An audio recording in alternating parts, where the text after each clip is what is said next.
Everybody, welcome to my channel to English coaching. সবাইকে বলবো প্রথম থেকে ক্লাসটি মনোযোগ সহকারে করতে। আর আজকে যারা চ্যানেলে প্রথম রয়েছে এবং এখনো অবধি চ্যানেলটিকে যারা সাবস্ক্রাইব করেনি তারা অবশ্যই চ্যানেলটিকে সাবস্ক্রাইব করে প্রতিনিয়ত এই ধরনের ইম্পর্টেন্ট এবং ইন্টারেস্টিং ক্লাস করতে থাকো। তো আজকে একটি ভীষণ ইম্পর্টেন্ট টপিক নিয়ে আমি আলোচনা করতে চলেছি, সেটি হলো মোরাল ভার্ব শুড এর ইউজ। তো শুড আমরা বিভিন্ন ভাবে কোথায় কিভাবে ইউজ করতে পারি, যেমন should, should be, should have, should have bin, should have had এবং শুড হ্যাভ টু। তো এই স্ট্রাকচারগুলি ইউজ করে আমরা কত ধরনের সেন্টেন্স তৈরি করতে পারি, একে অপরকে বলতে পারি, তা আজকে ক্লাসের মাধ্যমে দেখে নেব। তো চলো আজকে ক্লাস শুরু করা যাক। আজকে প্রথম স্ট্রাকচারটি কি আছে আমরা দেখে নিই। দেখো আজকে যে প্রথমটি রয়েছে সেটি হলো উচিত। তো এটি আমাদের সবার কাছেই জানা যে উচিত অর্থে আমরা সেন্টেন্সে শুড কিভাবে ইউজ করব। সাবজেক্ট শুড এবং ভি ওয়ান অর্থাৎ ভার্বের যে বেস ফর্মটা ভি ওয়ান ফর্মটি। তো কয়েকটি উদাহরণ দেওয়া আছে। দেখো, রামকে মনোযোগ দিয়ে পড়া উচিত। তো সেন্টেন্সটিকে কিভাবে বলবে তোমরা অবশ্যই চেষ্টা করতে থাকো। তো কিভাবে বলবে, Ramu should read attentively, Ramu should read attentively. তো দেখো শুড এবং তারপরে ভি ওয়ান, রিড এর যে ভি ওয়ান ফর্ম কিন্তু সেটা রিডই হয়। তো দেখো এখানে রিড অ্যাটেন্টিভলি, এইটা এইভাবে এই সেন্টেন্সটা কিন্তু লেখা হয়েছে বা আমরা একে অপরকে বলতে পারি। পরের সেন্টেন্সটি দেখো, তার কাজটি করা উচিত। তো তার কাজটি করা উচিত কিভাবে বলবে, he should do the work, he should do the work. তো দেখো শুড এর পরে বেস ফর্ম ভি ওয়ান ফর্মটি লেখা আছে ডু, তো he should do the work. পরের সেন্টেন্সটি দেখো, তোমার গরিবদের সাহায্য করা উচিত। তাহলে কিভাবে বলবে, you should help the poor, you should help the poor. তো দেখো শুডের পরে হেল্প যে ভি ওয়ান বসানো হচ্ছে, তার মাধ্যমে আমরা কি বোঝাতে চাইছি যে কারোর কোনো কিছু উচিত, এটা উচিত। তো সেই উচিত অর্থে আমরা should plus V one use করে এই ধরনের সেন্টেন্স কিন্তু আমরা বলতে পারি। পরের স্ট্রাকচারটি দেখো, সাবজেক্ট প্লাস শুড বি। তো তার মানে কি, কোনো কিছু থাকা উচিত বা কোনো কিছু হওয়া উচিত। তো দেখো, রামুর এখন স্কুলে থাকা উচিত। কিভাবে বলবে, রামুর এখন স্কুলে থাকা উচিত, থাকা উচিত। সেক্ষেত্রে Ramu should be at school now, Ramu should be at school now, মানে রামুর এখন স্কুলে থাকা উচিত। পরের সেন্টেন্সটি দেখো, তার এখন এখানে থাকা উচিত নয়। কিভাবে বলবে, he should not be here right now, he shouldn't B here right now. তো দেখো, যখন থাকা উচিত নয় সেক্ষেত্রে কিন্তু শুড নট বি। তারপরে দেখো কোথায়, এখানে, হিয়ার রাইট নাও, এখন। পরের সেন্টেন্সটি দেখো, আপনার অহংকারী হওয়া উচিত নয়। এখানে দেখো অহংকারী হওয়া উচিত নয়, তো হওয়া উচিত বলতেও কিন্তু আমরা শুড বি ইউজ করে সেন্টেন্সটিকে এইভাবে বলতে পারি, you shouldn't be egoistic, you shouldn't be egoistic, বা তোমরা ইগোইস্টিক্যালও ইউজ করতে পারো, যে তোমার অহংকারী হওয়া উচিত নয়।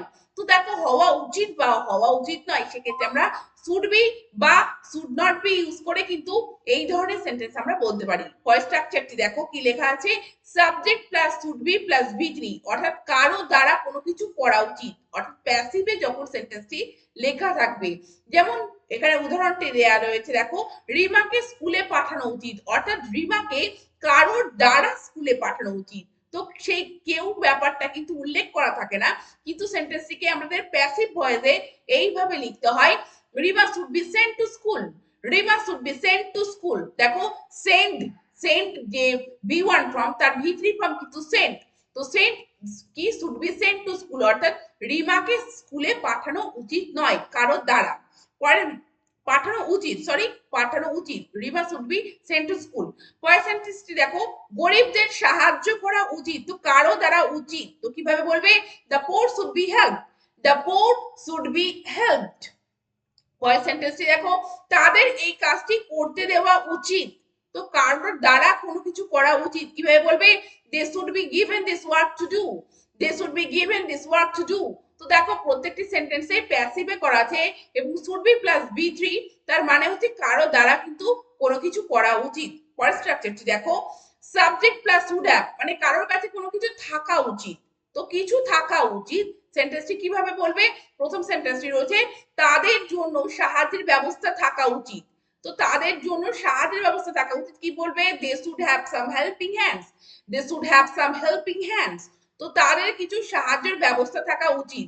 পরের সেন্টেন্সটি দেখো, রামুর অফিসে যাওয়ার জন্য একটি স্কুটার থাকা উচিত। তো রামুর কি থাকা উচিত, একটি স্কুটার থাকা উচিত, Ramu should have A scooter.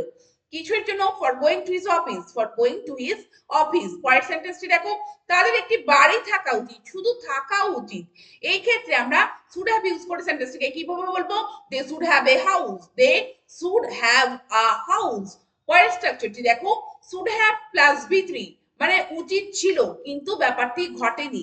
কিন্তু ব্যাপারটা কি ছিল? উচিত ছিল। সেন্টেন্সটি দেখো, প্রথম সেন্টেন্সটি, তোমার এখানে আসা উচিত ছিল কিন্তু তুমি আসোনি। তোমার আসা উচিত ছিল, কিভাবে বলবে? You should have come here, you should have come here. তো দেখো কামের ভি3 ফর্ম কিন্তু কাম, কেম, কাম। তো এখানে কিন্তু কামই লেখা হচ্ছে যে you should have come here, তোমার এখানে আসা উচিত ছিল কিন্তু তুমি এসেছিলে না, ইউ ডিডন্ট কাম। পরের সেন্টেন্সটি দেখো, রঘুর এই কাজটি করা উচিত ছিল কিন্তু সে করেনি। কিভাবে বলবে? Raghu should have done this work. তো ডু, ডিড, ডান ভি3 ফর্ম ইউজ করে লেখা হচ্ছে Raghu should have done this work. পরের সেন্টেন্সটি দেখো, তোমার পরীক্ষার আগে সিলেবাস শেষ করা উচিত ছিল। তো তোমার পরীক্ষার আগে সিলেবাসটা শেষ করা উচিত ছিল কিন্তু তুমি করনি। তো সেন্টেন্সটি কিভাবে বলবে? You should have completed your syllabus before your exam, you should have completed your syllabus before your exam. অর্থাৎ তোমার পরীক্ষার আগে সিলেবাস শেষ করা উচিত ছিল কিন্তু তুমি সেটা কিন্তু করনি। তো দেখো শুড হ্যাভ প্লাস বি3 তো ইউজ করে মানে হচ্ছে, তার মানে হচ্ছে যে কোনো কিছু করা উচিত ছিল কিন্তু সেটা হয়নি। পরের স্ট্রাকচারটি দেখো, subject have been, subject plus should have been plus ভি3, অর্থাৎ কারো দ্বারা কোনো কিছু উচিত ছিল। তো দেখো রাহুলকে স্কুলে পাঠানো উচিত ছিল, মানে রাহুলকে কারো দ্বারা স্কুলে পাঠানো উচিত ছিল। এখানে কিন্তু প্যাসিভ ভয়েসে করা আছে। তো কিভাবে সেন্টেন্সটিকে বলবে? Rahul should have been sent to school. তো দেখো সেন্ট, এখানে সেন্ট অর্থাৎ ভি3 ফর্ম, সেন্ট এর ভি3 ফর্ম সেন্ট। তো দেখো Rahul should have been sent to school, রাহুলকে স্কুলে পাঠানো উচিত ছিল। পরের সেন্টেন্স দেখো, গাছটি কাটা উচিত হয়নি, অর্থাৎ গাছটি কারোর দ্বারা কাটা উচিত হয়নি। তো হয়নি বলতেও কিন্তু আমরা শুড হ্যাভ বিন প্লাস ভি3 ইউজ করে কিন্তু সেন্টেন্সটি বলতে পারি। কেমন ভাবে? The tree should not have been cut, the tree should not have been cut. তো দেখো শুড নট হ্যাভ বিন, তারপরে কাটের যে ভি3 ফর্ম কাটই হয়। তো কারোর দ্বারা কোনো কিছু উচিত হয়নি বা উচিত ছিল না, সেক্ষেত্রে কিন্তু আমরা শুড হ্যাভ বিন প্লাস ভি3 ইউজ করে সেন্টেন্সটিকে লিখতে পারি বা এইভাবে বলতে পারি। পরের সেন্টেন্সটি দেখো, চোরটিকে খারাপ ভাবে মারা উচিত হয়নি। তো কিভাবে বলবে? the thief should not have been beaten badly, the thief should not have been beaten badly, অর্থাৎ চোরটিকে খারাপ ভাবে মারা উচিত হয়নি।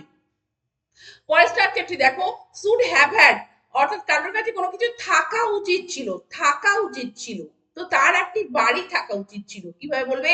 He should have had a house, he should have had a house, তার একটি বাড়ি থাকা উচিত ছিল। আমাদের এলাকায় একটি পার্ক থাকা উচিত ছিল। কিভাবে বলবে? we should have had a park in our locality, we should have had a park in our locality, অর্থাৎ আমাদের এলাকায় একটা কি থাকা উচিত ছিল?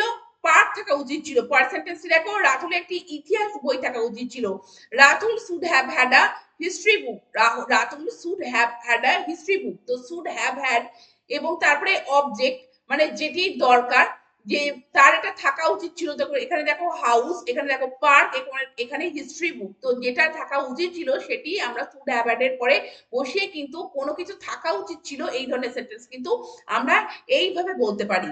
পরেরটি দেখো, পরের স্ট্রাকচারটি দেখো, should have two plus V1 use করে আমরা কেমন ধরনের সেন্টেন্স বলতে পারি? উচিতই হবে এই ধরন। কেমন? তোমার গরিবদের সাহায্য করাই উচিত হবে, উচিতই হবে। তো আমাদের কোনো কিছু করা, আমাদের কোনো কিছু করতে হবে, সেক্ষেত্রে আমরা আই হ্যাভ টু ডু বলি। যেমন আমাকে কিছু করতে হবে, I have to do this work, আমাকে এই কাজটি করতেই হবে, যেখানে জোর দেওয়া বোঝায়, সেখানে আমরা হ্যাভ টু দিয়ে এবং তারপরে ভি1 ফর্ম বসিয়ে করতে পারি।